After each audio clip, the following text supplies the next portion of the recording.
When grounding two 200 amp disconnects fed from a 400 amp meter base in a 120/240 volts residential service, and the power company prohibits grounding at the meter base, it is crucial to adhere to the National Electrical Code, or NEC, for safe and compliant installation. The correct approach involves several key steps. Firstly, install a separate grounding electrode system, or just as close as possible to the disconnects. This typically involves driving a grounding rod at least 8 feet into the earth. The number of rods needed may depend on soil resistivity. Conduct a soil resistivity test to determine the exact requirements. The grounding rod must be bonded to the grounding busbar in the meter base using a minimum number 6 American wire gauge, or AUG, copper conductor. Secondly, connect the grounding busbar to the disconnects. Run a number 4 AWG copper conductor from the grounding busbar in the meter base to each of the 200 amp disconnects. These conductors should then be connected to the grounding terminals located on the disconnects themselves. Thirdly, bond the enclosures. Employ number 6 AWG copper conductors to bond the enclosures of all electrical equipment, including the meter base, the disconnects, and any other equipment connected to the system. All bonding conductors should be connected back to the grounding busbar in the meter base. Fourthly, ensure proper UFA ground if applicable. If the building is equipped with a concrete encased steel reinforcement, also known as a UFA ground, connect the grounding busbar in the meter base to the UFA ground. This connection requires a number 4 AWG copper conductor. Several additional considerations are important to keep in mind. Make sure that all electrical wiring meets the requirements outlined in the National Electrical Code. Always obtain the necessary permits and inspections from local authorities before commencing any electrical work. If any doubts arise during the installation process, consult with a qualified electrician to ensure compliance and safety. Proper grounding is essential to prevent potential electrical hazards and ensure the safety of the electrical system. The size of the grounding electrode conductor is determined by NEC Table 250.66 based on the size of the ungrounded service entrance conductors. For a 400 amp service, the ungrounded conductors are typically sized at 500 kc mil copper or 700 kc mil aluminum. Referring to NEC Table 250.66 for 500 kc mil copper conductors, a number 1/0 AWG copper grounding electrode conductor is required. For 700 kc mil aluminum conductors, a number 1/0 AWG copper grounding electrode conductor is also required. The grounding electrode conductor connects the service equipment, typically the neutral bus in the service disconnect, to the grounding electrode. The grounding electrode system must comply with NEC sections 250.50 through 250.70. Common grounding electrodes include metal underground water pipes, the metal frame of the building if effectively grounded, concrete encased electrodes, and ground rings. Rod and pipe electrodes must meet the requirements of NEC section 250.53. Ground rods must be at least 8 feet long and driven at least 8 feet into the earth. If rock bottom is encountered, the ground rod can be buried in a trench at least 30 inches deep. The NEC specifies that all grounding electrodes that are present at the building must be bonded together to form the grounding electrode system. This is achieved by using a bonding jumper sized according to NEC Table 250.66.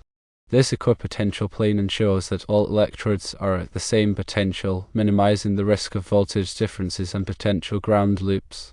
The main bonding jumper is installed at the service equipment and connects the equipment grounding conductors to the grounded conductor, typically the neutral. The size of the main bonding jumper is determined by NEC Table 250.28 and is based on the size of the service entrance conductors. For a 400 amp service, with 500 kc mil copper conductors, a number 1/0 AWG copper main bonding jumper is required. For 700 kc mil aluminum conductors, a number 1/0 AWG copper main bonding jumper is also required. Equipment grounding conductors are used to ground non-current carrying metal parts of electrical equipment. These conductors provide a low impedance path for fault current to return to the source, facilitating the operation of overcurrent protection devices such as circuit breakers and fuses. The size of the equipment grounding conductors is determined by NEC Table 250.122 and is based on the rating of the overcurrent protection device protecting the circuit.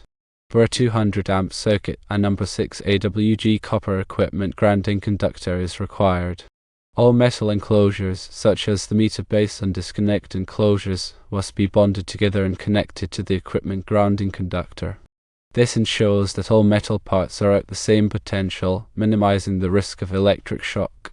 When installing a 400 amp service with two 200 amp disconnects, it is essential to coordinate with the local utility company to understand their specific requirements and regulations. Some utilities may have additional requirements beyond the NEC. Always obtain the necessary permits and inspections from the local electrical inspector. They will review the installation to ensure that it complies with all applicable codes and regulations. Remember that electrical work can be dangerous. If you are not qualified or experienced, it is best to hire a licensed electrician to perform the installation. It is important to size conductors properly to prevent overheating and voltage drop.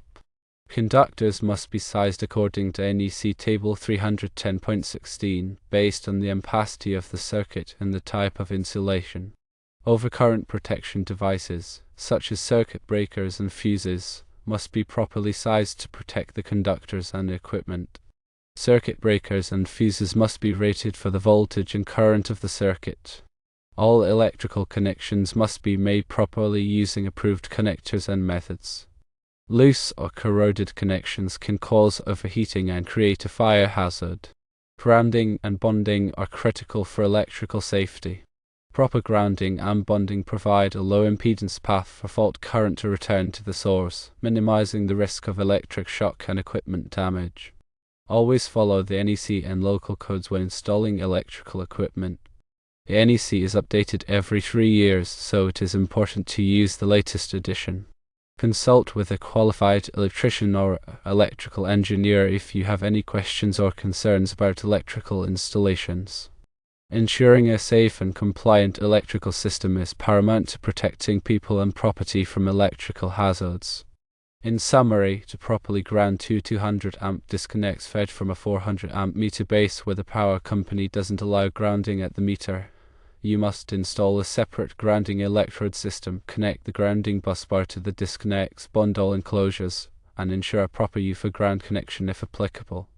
Always adhere to the NEC, obtain necessary permits, and consult with a qualified electrician to guarantee a safe and code-compliant installation. Consider the voltage drop. Voltage drop occurs when the voltage at the end of a circuit is less than the voltage at the source. Excessive voltage drop can cause equipment to malfunction and can also damage electrical components. The NEC recommends limiting voltage drop to no more than 3% for branch circuits and 5% for feeders.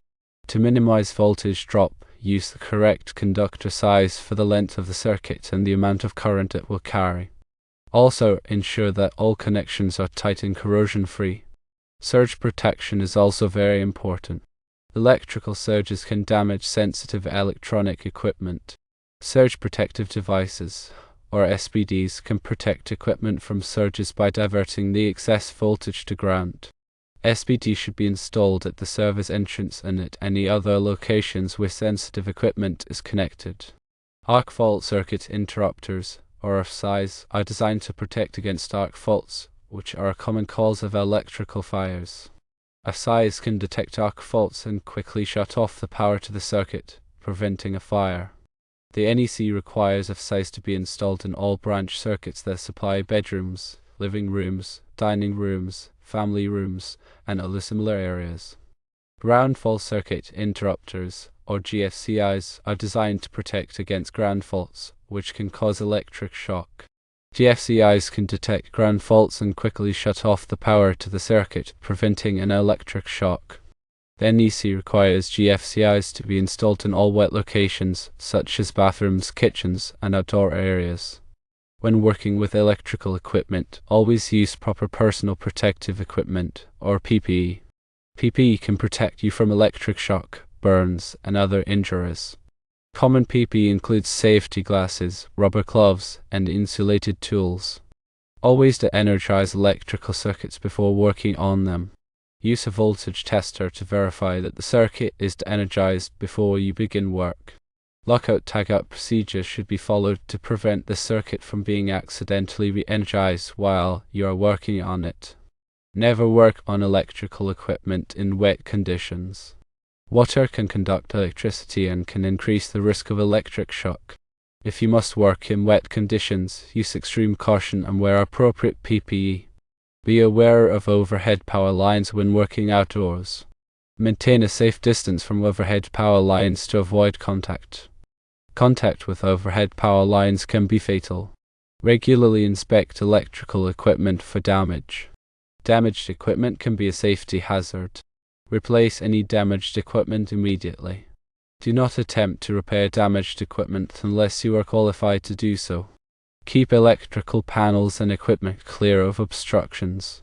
Obstructions can prevent proper ventilation and can make it difficult to access the equipment in an emergency. Use caution when working with electricity. Electricity can be dangerous. Always follow safety precautions to protect yourself from injury. Consider future expansion when designing an electrical system. Plan for future electrical needs to avoid overloading the system. Provide adequate capacity in the service entrance, panel boards, and branch circuits to accommodate future loads. Label all electrical circuits clearly. Labeling circuits makes it easier to identify and troubleshoot problems. Use a permanent marker or label maker to label all circuits in the panel board. Keep electrical drawings and documentation up to date. Accurate electrical drawings and documentation are essential for troubleshooting and maintenance. Keep all electrical drawings and documentation in a safe and accessible location. Educate yourself and others about electrical safety. Electrical safety education can help prevent accidents and injuries. Take electrical safety courses and share your knowledge with others. Remember that electrical codes and regulations can vary depending on the location. Always check with local authorities to ensure compliance with all applicable codes and regulations. Consult with a qualified electrician or electrical engineer for assistance with complex electrical installations. A qualified professional can provide expert advice and guidance to ensure a safe and compliant electrical system. By following these guidelines and best practices, you can ensure a safe and reliable electrical system for your home or business.